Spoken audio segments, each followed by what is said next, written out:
ओहो, आज तो हमारे टॉमी जी बहुत खुश है। क्या बात है?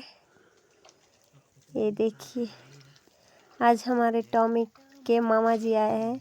तो हमारे गांव में कहा जाता है कि जो बर्फ़ आती है तो बर्फ़ हमारे जो कुत्ते होते हैं तो उनके मामा लगते हैं। तो इस तरह से हमारे टॉमी भी अपने मामा के आने की खुशी जाहिर कर रहे हैं। तो कुछ इस तरह से हमें बर्फ़ का दीदार हो ही गया। तो इस तरह से हमारे पहाड़, हमारे घर, हमारे पेड़ पूरे सफ़ेद चादर से ढक गए हैं, जो कि देखने में बहुत ही अच्छे लग रहे हैं। तो देखिए, तो ब्लॉग की स्टार्टिंग मैं इस तरह से अपने खाने से कर रही हूँ। तो सबसे पहले आप सभी को मकर संक्रांति की हार्दिक शुभकामनाएं, जिसे हम लोकल भाषा में माघ का साजा भी कहते हैं। तो जैसे कि आप सभी ने मेरी पिछली वीडियो में देखा ही था कि हम इस मकर संक्रांति को नए साल के रूप में मनाते हैं। तो ये हमारे देवता के लिए स्पेशल भोग बनाया जा रहा है। तो आज हमारे पूरे हिमाचल में इस तरह से देवता को सुबह प्रसाद बनाया जाता है और देवता की पूजा की जाती है। और जैसे हमारे नए साल के लिए अच्छी कामनाएं की जाती हैं, तो इस तरह से मैं देवता के लिए सुबह सुबह भोग बना रही थी। तो ये हमारे देवता के लिए 2-4 रोटी की एक ही रोटी बनती है। तो ये बहुत बड़ी होती है, तो इसे बनाना बहुत मुश्किल होता है। तो जो हम देवता के लिए भोग बनाते हैं उसे ज़्यादातर हाथों से ही बनाया जाता है। तो पुराने समय में भी लोग इसी तरह से अपने हाथों से ही बनाते थे, लेकिन अब कई लोग इसे चक्कन बेलन के सहायता से भी बनाते हैं, लेकिन हम अभी भी इस तरह से हाथों से ही बनाते हैं। और इसमें हम चीनी का उपयोग नहीं करते हैं, इसमें हम गुड़ का उपयोग करते हैं। तो देखिए, मैंने किस तरह से अपने देवते के लिए भोग बनाया है। तो आपके शहर में इस दिन को किस रूप में मनाया जाता है? आप जिस भी गांव या शहर से है ज़रूर बताना। किस तरह से देवताओं की पूजा की जाती है या किस तरह से बनाया जाता है। तो देखिए, इससे आगे देखिए कि किस तरह से हम इस दिन को पूरा सेलिब्रेट करते हैं।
तो कुछ इस तरह से मेरा भोग बन के तैयार हो गया था। तो इसे हम चिलड़ू कहते हैं। तो इसे कई जगह पर चिल्ले के नाम से भी जाना जाता है।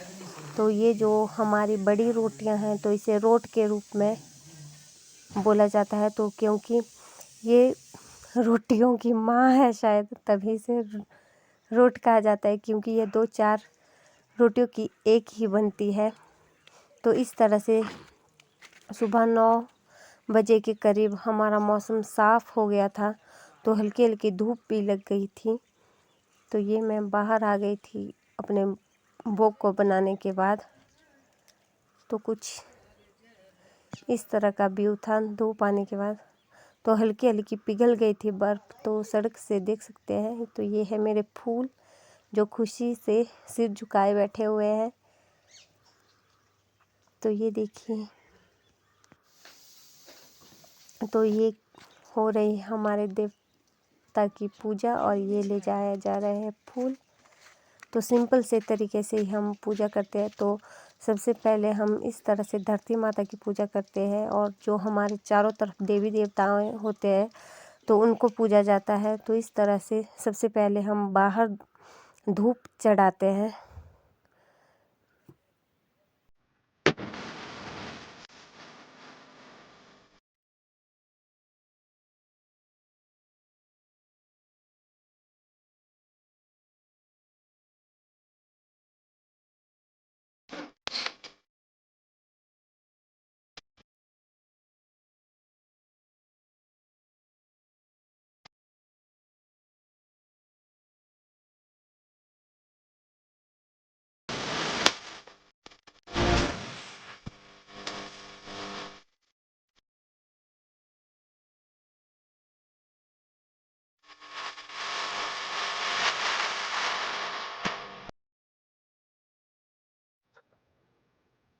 तो ये हो गई है हमारी पूजा। तो इस तरह से हमारे लोहड़ी के दिन बच्चे नहीं आते हैं, तो लोहड़ी मांगने आते हैं कई जगह पर। तो हमारे लोहड़ी के दिन नहीं आते, तो हमारे इसी दिन साजे के दिन ही आते हैं। तो आज हमारा नया साल भी है, तो इस तरह से बच्चे आते हैं। और अब हम जो मांगेंगे दे दी है, और अब मिठाई देंगे, देखते पैसा कितना मिलता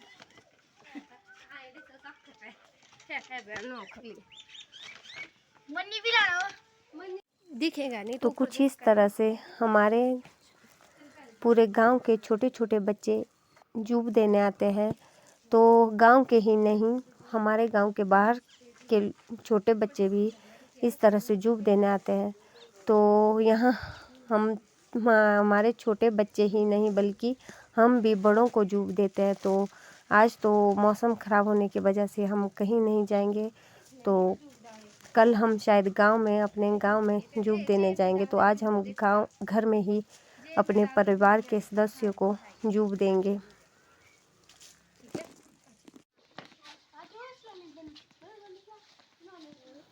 तो कुछ इस तरह से हमारे बच्चे अब दूसरे घरों को जाने के लिए रवाना हो गए हैं। तो इसके बाद मुझे वीडियो बनाने का टाइम ही नहीं लगा, तो मैंने इसके बाद सीधे रात को वीडियो बनाई थी। तो यहाँ मैं खाना खिला रही थी बच्चों को। तो मैं सबसे पहले बच्चों को ही खाना खिला रही थी, तो उसके बाद मैं बड़ों को खाना खिलाऊंगी। ये कुछ इस तरह से हमारे साजा बनाया जाता है और हमारे मेहमान आते हैं।